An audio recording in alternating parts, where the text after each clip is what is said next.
اول لقاء رسمي للزمالك قدر ان هو يفوز فيه بنتيجه 2-0 في مجموعه ملاحظات كده ممكن نتكلم فيها مع بعض. يعني هتتكلم مثلا عن الصفقات الجديده، صعب تحكم عليها دلوقتي، لكن لعيب زي شيكوبانزا عنده سرعات، لكنه فنيا اعتقد ان هو مهارته ما هياش عاليه قوي او ما فيش استعجال في الحكم على الامور.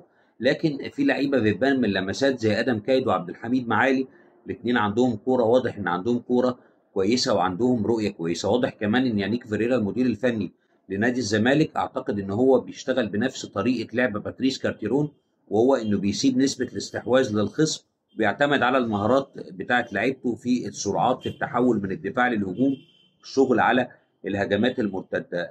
طبعا قدامه شغل كتير. يانيك فيريرا محتاج انه يشتغلوا مع الفرقه، واعتقد ان الفرقه هتاخد وقت شويه عشان تنسجم، لكن 3 نقط اكيد اكيد يعني هيدوا دفعه معنويه للزمالك الفتره الجايه.